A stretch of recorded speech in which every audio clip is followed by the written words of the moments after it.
Alrighty, happy Monday, happy July 14th. Happy Monday. As you can see, made profit from today's trade. Only one trade, right? If I was trading something, it would, I believe, right on. Oh my god, I don't know why it keeps showing Explore. Yes, so this is a screenshot though of this morning.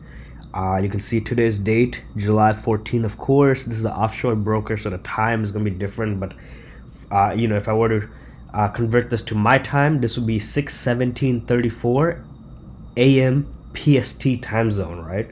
So still in Cali, however, I am out of town, just needed a getaway weekend. um, and it's just crazy how, look, I was at Starbucks, right? My hotel doesn't have the best Wi-Fi, really just cheaped out on the hotel, wanted just to get out of town, right? So I'm about 50 miles away out of town. Wish I went a little bit farther, but anyways, um this is me, see, right? This is me in a trade. See, I was at one point, I was up $80, and I was like, wow, I got it, right? So I'll show you guys everything that I was thinking. Again, two laptops. Here's my laptop that I always do charting on. Here's just my other spare laptop just to manage the trade, right? So again, guys, this one was 85 or 90 something dollars. I can't really see it, I mean, but anyways, again, when I closed the trade, made no mistake, $219, right, after commission, which for this is after commission, it brought me down to 218, $1 of a commission. 5.00 lots is the same thing as saying $5 per point, right? So with indices, this would be in any other broker 0.05 lots. Again, $5 per point. You can do the math, right? So do 785.3 minus 741.5 times 5. You should get this number exactly on the dot. So anyways, let's break it down to a chart. What did I see? Again, guys, if I'm doing this, you could do this, right? I mean, I took only one trade. Could have been a much better day. And I'll show you why. But at one point, when I closed this out, again, when you're working in public places with public Wi-Fi, I was up 243. At least when I closed it out, I was 243. I saw 260. I saw it coming down. Then I saw a little push up, 250, 260, and then I closed it and I got out at 219. That's shit like that. I mean, you shouldn't be petty about it. That's just part of trading. Money does fluctuate. Points do fluctuate by the damn millisecond, let alone second. It is what it is. But anyways, I'm happy, right? I found my game plan. So what did I do? Again, let me just rewind it. So pre-market, again, I show up around 6:12, 6:13 every morning. Saw these wicks. Instantly, let me just delete this line, right? Instantly, I saw that we were doing this. We had this type of action, right? So I knew something was going to either hold here or something was going to hold here. It wasn't the case. Nothing was holding here. I mean, if you go back, you could see this. You could see this. You could see this. You could see basically something in this zone here too. Something in this zone here too. Something in this zone. Something in this zone. I mean, I really want to make sure I'm specific as possible, right? So the only thing that sucks, I knew I was gonna go for a long, but the only thing is, and let me just get rid of this. Let me just get rid of that. The only thing is, when I got in, I was already floating in profit, and I just wanted to make sure that she beats this high, right? If I wanted to see it basically, we're trading New York trading session, right? We're trading New York session. I wanted it to see basically create new highs for the New York session. I wanted to see if we really were going to be bullish on the day. I mean, not bullish on the day, but bullish at the market opening. That's our true bias. I wanted it to see it break this, right? That's all I wanted to see. And then after that, I'm slowly going to take whatever happens. Now, with that said, I believe I could just rewind it. Yeah, it was going to be at the same point. I wanted to see this as my ultimate TP. Now, as you can tell, pre-market we already broke it. So what I was expecting as we broke it, again, guys, I was keeping my cursor right on that X, right? I mean this X right here, and I'm trying to keep it simple as possible, just so I can show you guys. I was really keeping my cursor on that X, right? If I wanted to close it, I don't adjust. I mean, this is highly controversial, highly debatable. I personally don't like to adjust my stop loss into profit until after the market has opened. But with what was happening, this was this was 624. Again, guys, look at the time. It happened, right? It just happened less than an hour ago. I mean, as I'm recording this, it's 7:20 a.m. So it happened less than an hour ago, just very shy of an hour ago. I mean, you can't make this up. When I started to break this, I was like, okay, we're gonna get a fucking push. We're gonna get a push. But at the same time, I was no longer looking for my next TP goal. I was just gonna take whatever happened. Now, at the same time, I made peace with if we slightly drop for a retest, this could be a good zone, right? So ideally, when the market opened, that's exactly what happened. I think it came down to somewhere over here, to be honest. But still, I was like, this makes like a perfect sense of why it could touch this before it makes a final push up. However, I saw that it wicked it, and we were pushing. And then we were very, very hesitant in this area. And I was like, just taking a quick glance, not really scanning, but taking a quick glance. I know that this could be a great area where it could basically reject it and just fall, right? And I took profit as basically whenever it was above the zone, right? Basically in an attempt of creating new higher highs, and I just took profit. Now, that's kind of a scared mentality that I had. Of basically being greedy, so that's not always the best idea. However, it is something that I knew by instinct and from experience that we were gonna get a push up because she already had wicked it, right? But there's no way, looking at volume, looking at momentum, there's no way that we're gonna basically make new highs above this, right? Above basically Friday's New York session. So I made peace with that.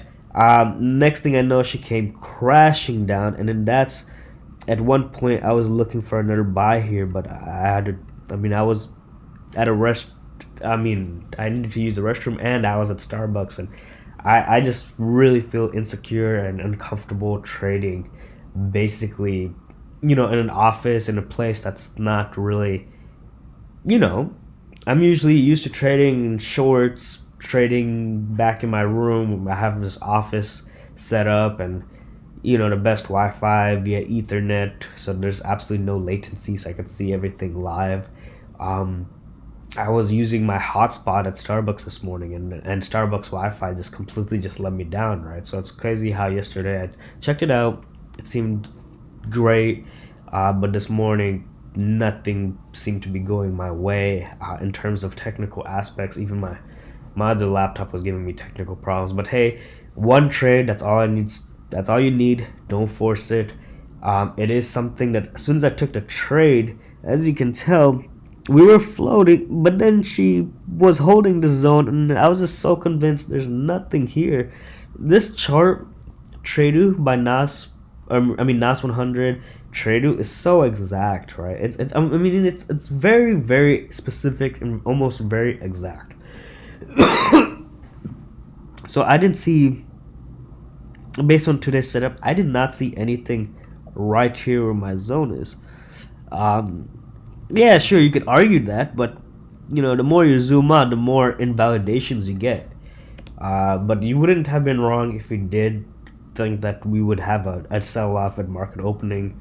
I know when pre-market, I know a handful of people did get fucking just brutal executions, brutal stop losses, brutal losses this morning, and it's painful to see it from trader to trader, right? I never want to see anybody take any losses, whether I know somebody or so on.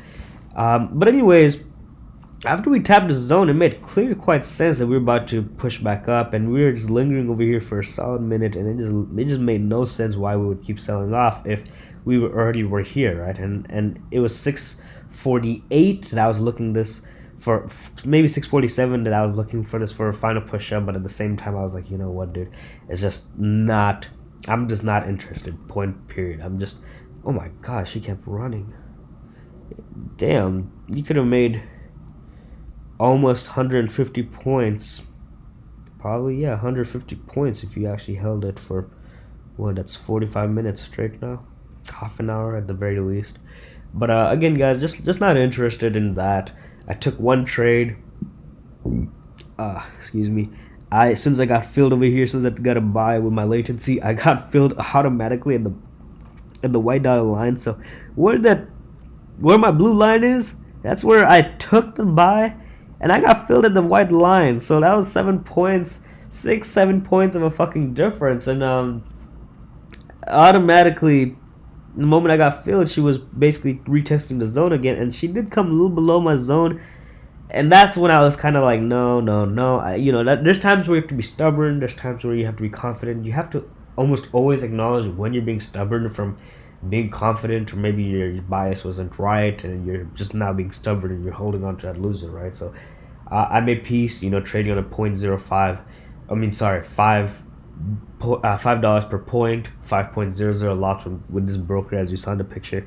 I had to make sense that basically if we come below these wicks over here, that's my stop, right? So 15 points. Ideally, I did not want to lose anything more than say 50 to 70, $74 at tops, just given my lot size and given the setup. That's something you always have to think about as well. So I can say that despite being put in the situation that I was in this morning, that I put myself obviously in, I really enjoyed the setup. A plus setup, comfort wise and everything. Another thing too that what I do is making sure that I trade and I analyze the charts all in the same time frame, which is all in a 15-minute time frame. Now, if I just rewind it, and this is the last thing, guys, I'm sorry to hold you back. If I just rewind it, go on a 1-minute time frame. Now, by the way, see how I said on the pre-market, I wanted it to see basically it retest this and then it went up. Close enough, right? But anyways,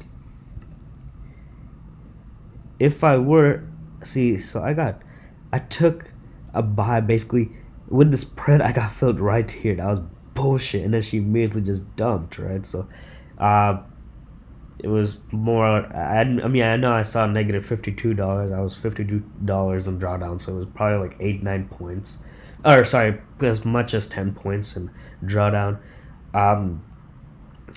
And